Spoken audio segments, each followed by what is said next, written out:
My name is Gene Coleman. I'm a composer and a director based in Philadelphia.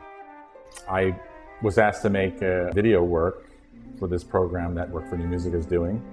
The program's an opportunity then to hear several Japanese composers who were influenced by Debussy. So we get to understand something about this transition between a French composer and then how his music influenced several other composers who are active now and are really important figures internationally.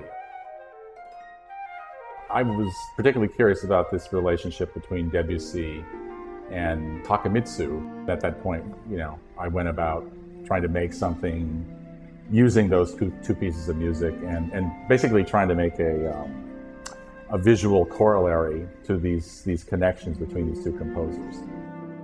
This idea of trying to inform people, give them a larger context for how this music came to be, or what influences these composers had.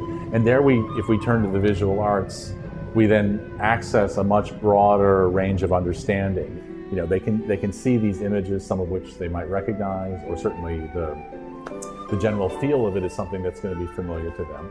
And that's allowing them a context they wouldn't have otherwise. I think it really could help audiences that aren't already, diehard fans.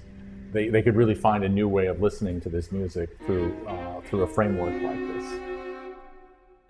It's basically the inverse of how a film director would typically work, which is where they create their filmic work and then they have the music added on at the end. The music is almost always a kind of, not necessarily always secondary, but a corollary which comes later. This is really an inversion of that idea, in that the visual aspect is really supposed to function mostly in that kind of secondary position. We're really trying to put the music front and center and yet still have this visual thing happen, which is informative and atmospheric and adding something to the experience, but not like trying to steal the show.